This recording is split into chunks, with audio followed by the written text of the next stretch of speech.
चंडीगढ़ में केंद्रीय मंत्री मनोहर लाल की अध्यक्षता में केंद्रीय ऊर्जा मंत्रालय की बैठक हुई। इसमें करीब 9 राज्यों और केंद्र शासित प्रदेशों के बिजली मंत्रियों ने हिस्सा लिया। इस मीटिंग में हिमाचल प्रदेश, पंजाब, हरियाणा, राजस्थान, दिल्ली, चंडीगढ़, उत्तर प्रदेश, उत्तराखंड, जम्मू कश्मीर और लद्दाख के बिजली मंत्री शामिल हुए। मीटिंग के बाद केंद्रीय मंत्री मनोहर लाल मीडिया से रूबरू हुए। उन्होंने बताया कि बैठक के दौरान सभी मंत्रियों से सुझाव लिए गए हैं। पावर में कोई कमी नहीं आने दी जाएगी।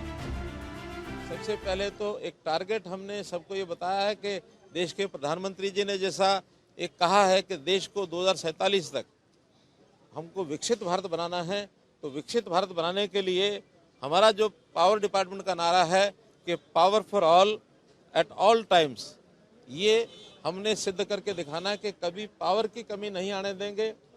जो प्रदेश, जो देश पावर डेफिसिट होता था, आज पावर सरप्लस की ओर हम जा रहे हैं और पावर सरप्लस हम हो चुके हैं।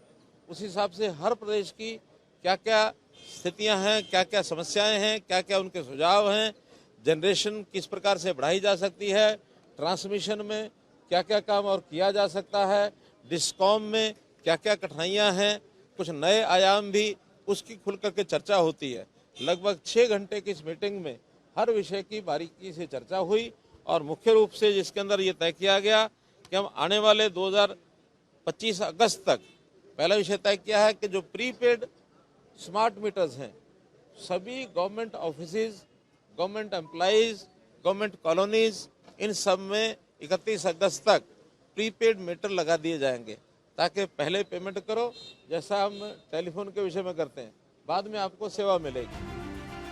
केंद्रीय मंत्री मनोहर लाल ने यह भी जानकारी दी कि सरकारी कार्यालय में प्रीपेड मीटर लगाए जाएंगे। लाइन लॉस कम करने पर चर्चा की गई।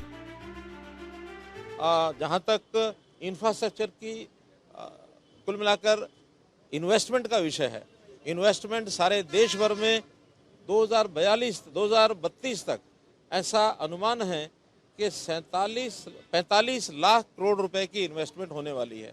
बड़े इन्वेस्टमेंट का विषय है। प्रदेश भी अपने पास से इन्वेस्टमेंट करें।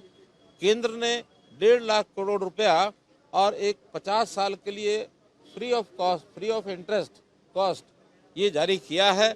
इस इंफ्रास्ट्रक्चर के लिए उस पैसे का स्टेट्स उपयोग करें, ऐसा सबको बता दिया गया है। केंद्रीय मंत्री मनोहर लाल ने कहा कि ये निवेश का विषय है। 45 लाख निवेश होने जा रहा है। दूसरे देशों को भी आने वाले समय में बिजली आपूर्ति करेंगे। इसी प्रकार पीक डिमांड एक ऐसा विषय होता है जिसके हिसाब से हमको पावर की सप्लाई, इसको ध्यान करना होता है। पीक डिमांड सामान्यतः गर्मी के दिनों में आता है। पिछले वर्ष 2024 में पीक डिमांड जो थी 250 गीगावाट की ये आई थी। इस बार ऐसा अनुमान लगाया जा रहा है कि हम कभी भी 269 गीगावाट तक भी हमारी डिमांड हो सकती है, जिसके लिए हमारी तैयारी है कि जनरेशन उस समय तक उतनी पूरी रहेगी, कोई कमी नहीं आएगी, ऐसा मैं मानकर चलता हूँ। कुल मिलाकर 6 घंटे की मीटिंग में सभी मुद्दों पर चर्चा हुई। केंद्रीय मंत्री मनोहर लाल ने यह भी कहा कि किसानों को आज लगभग फ्री में बिजली मुहैया कराई जा रही है। सूर्या समाचार के लिए चंडीगढ़ से रवि चंदेल की रिपोर्ट।